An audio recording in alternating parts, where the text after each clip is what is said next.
to all of you and welcome to our 12th political science class. Now today आपको जो भी problem आ रही है इंस्टेड ऑफ गोइंग फर्दर अपना test है, इसके बाद कोई क्लास नहीं होगी, कल छुट्टी है, उसके बाद अपना टेस्ट एग्जाम चालू हो जाएंगे। अगर आपको कहीं भी प्रॉब्लम आ रही है किसी टॉपिक में तो आप मेरे से अभी पूछ लें, क्लियर कर लें। अभी पॉलिटिकल साइंस का, हिस्ट्री वाले में हिस्ट्री का, और अगर नहीं है तो फिर अपन आगे चलते हैं। कहीं भी कोई प्रॉब्लम आ रही है, कोई डाउट है, यशस्वी ने कुछ डाउट पूछा था बट मेरे को कल भेजा नहीं इसने व्हाट्सएप पे। क्या डाउट था यशस्वी?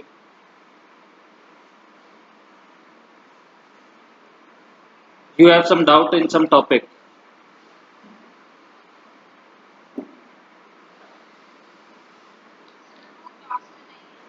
क्लास में नहीं है, अभी तक ज्वाइन नहीं किया क्या उसने? ठीक है, anyone is having a problem in any topic? देखिए 4 चैप्टर आ रहे हैं, 4 में से कहीं पे भी आपको कुछ ऐसा दिख रहा है, क्योंकि आएंगे एमसीक्यूज, आपको पढ़ने पड़ेंगे चैप्टर से और बड़े ध्यान से पढ़ने पड़ेंगे। कहीं कुछ समझ में नहीं आ रहा है तो आप पूछ सकते हैं। अभी आपके पास 20 मिनट्स हैं, 20 मिनट्स के अंदर आप कहीं से भी कोई प्रॉब्लम आ रही है तो मैं आपको उसको आपकी प्रॉब्लम सॉल्व करूँ, क्योंकि मैं चाहता हूँ मार्क्स अच्छे आए, क्योंकि क्या है आगे का कुछ पता नहीं है। बेटा क्वार्टरली क्वेश्चंस 50 आएंगे, मार्क्स अगर क्वेश्चन 50 आए तो वो भी 50 मार्क्स का होगा, बाकी क्वार्टरली 30 मार्क्स का होता है। अगर जो भी होगा स्कूल जैसा चाहेगा वैसा कर लेंगे, उसको फिर उसको कम कर लेंगे, उसमें से एवरेज निकाल लेंगे 50 में 30 मार्क्स का। तो हाँ बोलो बेटा।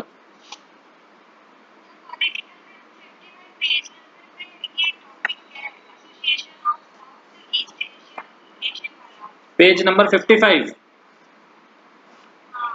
पेज नंबर 55 पे कौन सा वाला? Association of south east Asian Nations, Asian. देखिए ये association of south east Asian Nations, ये नेशंस क्या थे जो साउथ ईस्ट एशियन नेशंस है। अगर अपन अपने मैप के अंदर, बेटा देखो मैप की तैयारी रखना, अगर बोर्ड के पेपर बोर्ड में तो मैप लोकेट करने के लिए आ जाएगा साउथ ईस्ट एशियन नेशंस कौन कौन से लोकेट करिए। तो ये मैंने आपको मैप बताया ही था पिछला, आप नेक्स्ट पेज पलटेंगे तो मैप दे रखा है उस पर।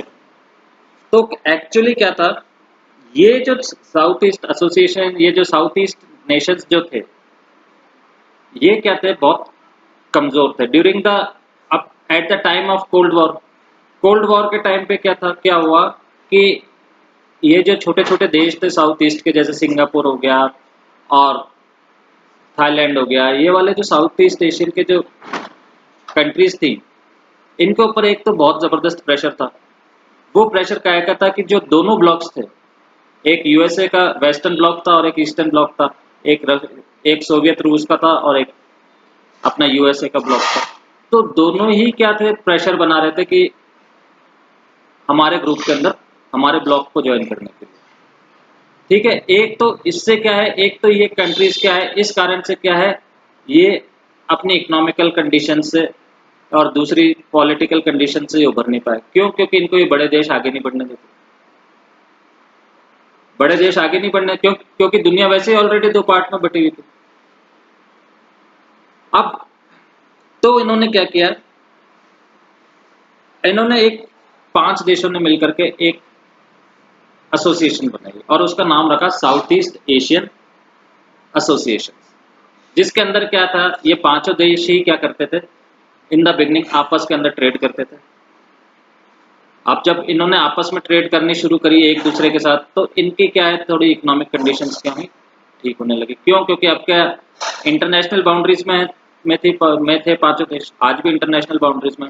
और जब अपन इंटरनेशनल बाउंड्रीज से ट्रेड करते हैं एक दूसरी जगह, तो दोनों ही देशों को फायदा होता है। तो इसी तरह 5 देश थे, पांचों को ही फायदा होने लगा और ये इन्होंने एक साउथ ईस्ट एशियन फॉर्म की। और unlike the EU, there is a little desire in Asian for super supranational structures and institutions. Asian countries have celebrated what was become known as the Asian Way, a form of interaction that is informal, non-confrontationist and cooperative. The respect for national sovereignty is critical to the functioning of Asia. अब सबसे बड़ी बात थी जो Asians की जो function ये Asian जो कंट्रीज थी इनकी जो फंक्शनिंग थी वो ये थी कि सबसे बड़ी बात इन्होंने रखी हर देश की सोवरेनिटी होनी चाहिए। सो अब ये 5 देश थे, 5 देशों ने मिलकर के बनाए और इन्होंने ये इसके अंदर एक इंपॉर्टेंट पॉइंट डाल दिया कि हर देश की सोवरेनिटी होनी चाहिए। मीन्स कोई भी किसी भी देश के बीच के अंदर इंटरफेयर नहीं करेगा ना कर सकता। आपकी अलग अलग टेरिटरी है, आपने एक एसोसिएशन तो बना ली। एसोसिएशन बनाने का मतलब ये नहीं है कि आप किसी दूसरे कंट्री के इंटरनल मैटर्स के अंदर जाकर के बोल सकते। ठीक है, अब ईयू के अंदर क्या होता है? अब ईयू ने क्या किया, अब आप देख सकते हैं जो यूरोपियन यूनियन है उसकी करेंसी सब क्या है, यूरो है। उसने क्या किया, बीच में हस्तक्षेप करना शुरू कर दिया इंटरनल मैटर्स के, अलग अलग कंट्रीज के। और इंटरनल मैटर्स के अंदर जब उसने इंटरफेरेंस किया तो सबने एक ही करेंसी बना ली, यूरो। ठीक है, ब्रिटेन ने अपने आप को इससे बाहर कर दिया ईयू से, उसका इंटरनेशनल मार्केट अलग है। तो क्या ये जो एशियन थे इन्होंने एक जो कंट्रीज की जो सोवरेनिटी है उसको क्या करा, उसको सबसे मेन पॉइंट माना, मेन मुख्य मतलब जिसको अपन बोल सकते हैं कि हर देश अपना बचाव खुद कर सकता है और हर देश के बीच में, और हर देश यही चाहता है कि कोई भी देश हमारे बीच में ना हो, ये सोवरेनिटी होती है। देन फिर कई चीजें बनी। The Asian security community was based on the conviction that outstanding territorial dispute should not escalate into armed confrontation. अब एशियन के अंदर अगर कोई डिस्प्यूट है, एशियन कंट्रीज के अंदर अगर कोई डिस्प्यूट है तो वो उन्होंने एक और पॉइंट बहुत अच्छा डाला कि किसी भी तरह से हिंसा के तरीके से उसका सॉल्यूशन नहीं करेंगे। यानी कि आप आर्म हथियार लेकर के गोलाबारी करके या मिलिट्री उससे उसका अगर उसका कोई उसके थ्रू कोई सॉल्यूशन नहीं किया जाएगा। अगर 5 देशों के बीच के अंदर अगर कोई प्रॉब्लम आ जाती है तो उसका सॉल्यूशन इस तरीके से नहीं किया जाएगा, उसका सॉल्यूशन बातचीत के द्वारा किया जाएगा, बैठ के किया जाएगा। ये और चीज उन्होंने डाली। By 2003, ASEAN had several agreements in place by which member states promised to uphold peace, neutrality, cooperation, non-interference and respect for national differences and sovereign rights. और 2003 के अंदर जो एशियन थे उनके अंदर कई एग्रीमेंट हुए और वो एग्रीमेंट ये थे कि एक तो शांति, उस एरिया के अंदर बिल्कुल शांति होनी चाहिए। देन न्यूट्रलिटी, कोई किसी का पक्ष नहीं लेगा, सब एक दूसरे के प्रति न्यूट्रल रहेंगे। कोऑपरेशन, एक दूसरे के साथ सहयोग करेंगे। नॉन इंटरफेरेंस, किसी के बीच के अंदर, किसी भी देश के बीच के अंदर आप इंटरफेयर, कोई भी दूसरी कंट्री इंटरफेयर नहीं करेगी। रिस्पेक्ट फॉर नेशनल डिफरेंसेस, अब जो भी नेशनल डिफरेंसेस है, अब हर देश के अंदर क्या होता है, नेशनल डिफरेंसेस होते हैं। आज इंडिया के अंदर और पाकिस्तान के अंदर नेशनल डिफरेंसेस हैं, तो जो भी नेशनल डिफरेंसेस हैं उसकी रिस्पेक्ट करें। ऐसा नहीं है कि नहीं भाई मेरा ज़्यादा अच्छा है तुम्हारा तो खराब है, जो भी है उसकी रिस्पेक्ट करें। The Asian regional forum ARF, which was established in 1994, is the organization that carries out coordination of security and policy. अब एशियन नहीं, एक जब एसोसिएशन बन गया तो उसके अंदर एक पार्ट और बनाया जिसको कि बोलते हैं ARF, that is Asian regional forum. और इसका मेन एम क्या है इस ऑर्गेनाइजेशन का, कि एक तो कोऑर्डिनेशन ऑफ सिक्योरिटी, यानी कि जो 5 देश हैं उसके अंदर जो कोऑर्डिनेशन है उसके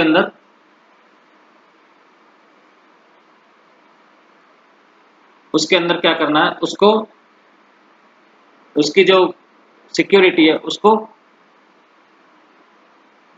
बचाना है और उसकी रक्षा करनी है सिक्योरिटी करके। हाँ ठीक है, समझ में आया, ये एशियन के मेन पॉइंट्स है। हाँ yes,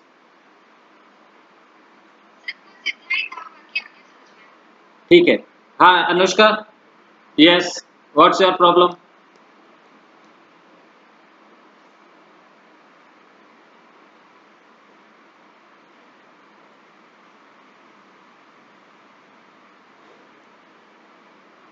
Marshall plan, okay. Page number बेटा?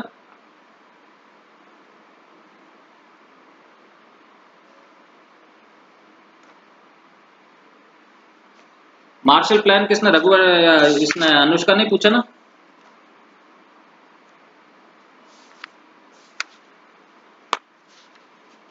अब देखिए मार्शल प्लान के अंदर जो है वो मैं आपको बताता हूँ किधर का, पेज नंबर बोलना।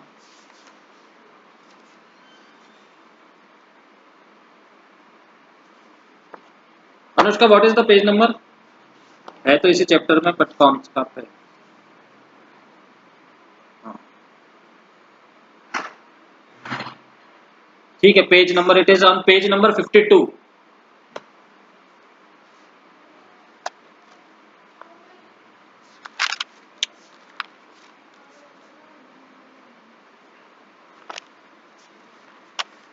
The topic is European union.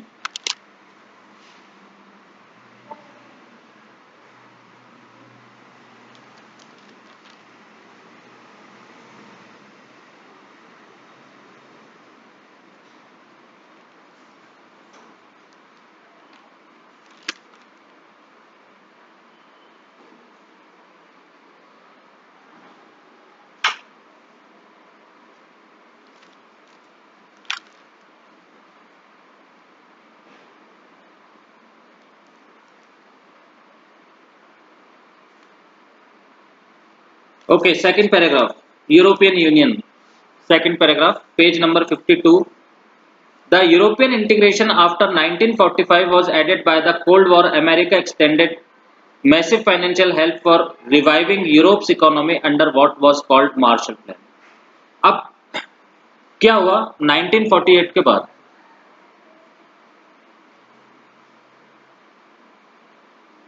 1948 के बाद जो यूरोप के देशों में क्या हुआ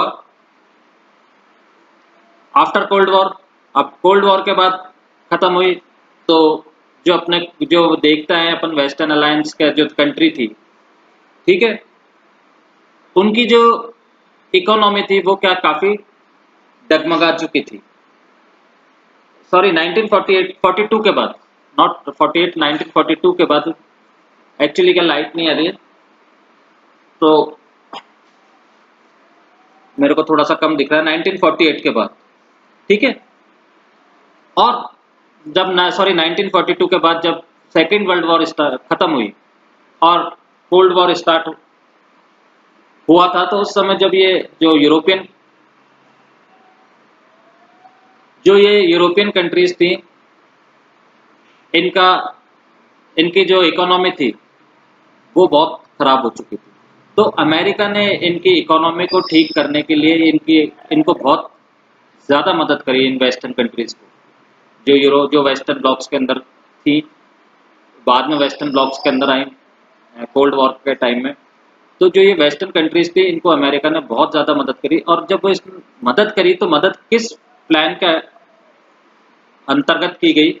मार्शल प्लान। इन्होंने एक प्लान बनाया मार्शल प्लान, और मार्शल एक व्यक्ति का नाम था, उसने ये प्लान किया कि किस तरह से इनकी मदद की जानी चाहिए, कि किसको कितना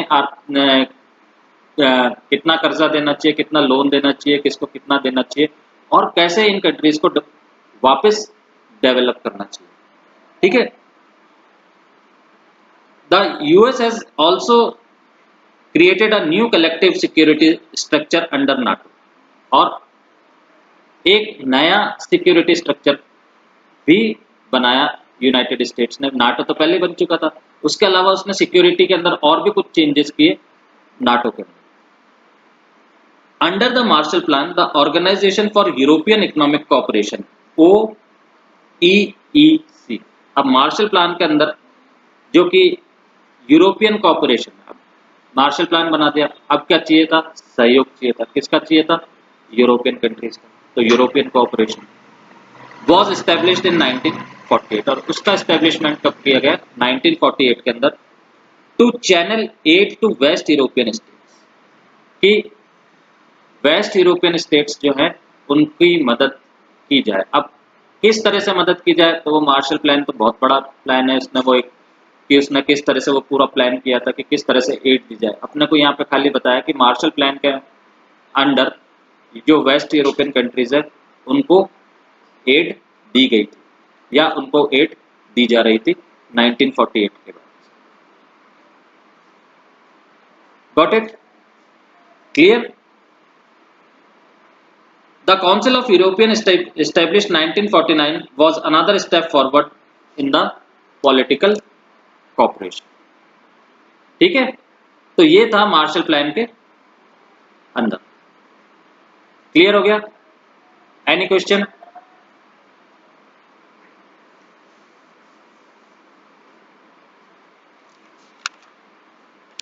एनी मोर? और कोई स्टूडेंट जिसको कि कुछ पूछना है?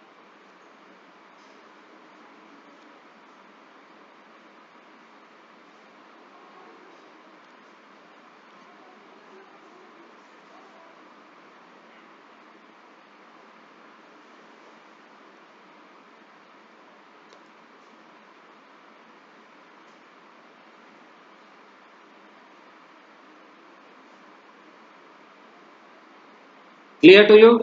और कोई क्वेश्चन फ्रॉम एनीबडी?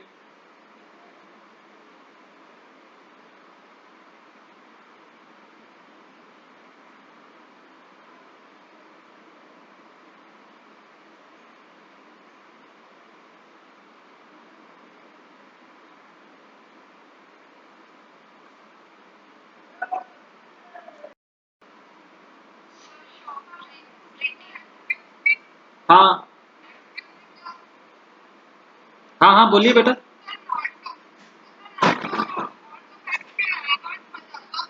किसके? नाटो? नाटो के?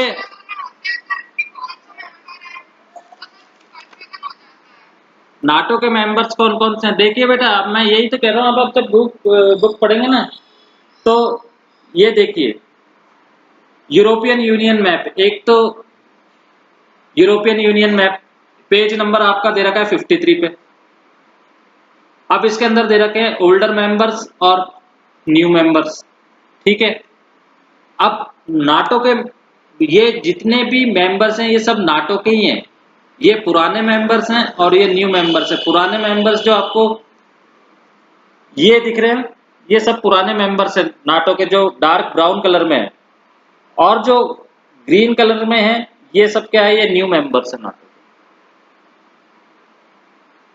ठीक है। अब यूरोपियन यूनियन के अंदर, अब ये इधर मैं बता देता हूँ आपको, वैसे भी क्लियर हो जाएगा। ब्लॉक्स के अंदर जो मेन नाटो के मेंबर है, एक मिनट ना,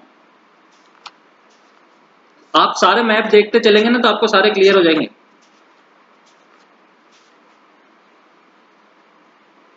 ये देखिए page number, map is on page number 5, page number 5 खोल लीजिए आप अनुष्का। ये देखिए येलो के अंदर जो दिख रहे हैं ये सब नाटो के मेंबर्स हैं, और ये जो ये आपको दिख रहे हैं ये वॉर्सो पैक्ट वाले हैं। Got it? ये सब वॉर्सो पैक्ट वाले हैं, ये सब नाटो के मेंबर्स हैं। हाँ बेटा, लिखा हुआ है ना वॉर्सो पैक्ट है ना, आप ऊपर देखिए ना, ये टेबल बनी हुई है, मैं ये टेबल बनी हुई है ना, ये टेबल जहाँ मेरी पेंसिल टच कर रही है ये टेबल बनी हुई है, यहाँ पे सब लिखा हुआ है, ग्रीन वाले किसके हैं, ये वाले किसके हैं, ये वाले किसके हैं। हाँ दिख गया, थोड़ी मेहनत करो, आंखें खोलो, सब चीज लिखी हुई है। मैं इसीलिए तो बार बार आपको जोर दे रहा हूँ मैप्स के ऊपर, आधी प्रॉब्लम आपकी सॉल्व हो जाएगी मैप से।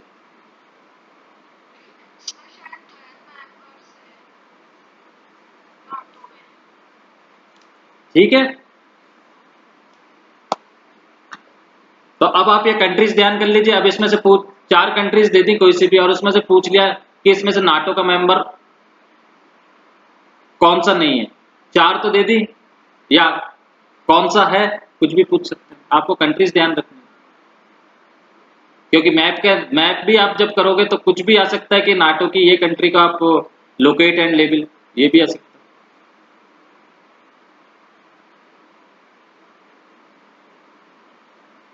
क्लियर?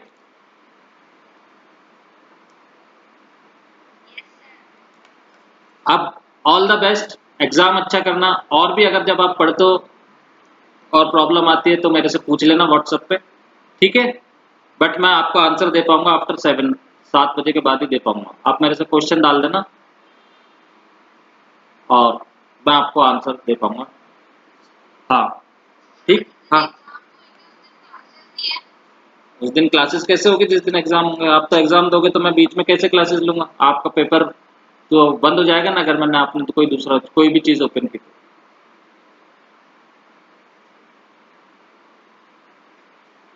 कैसे होगा? ठीक है,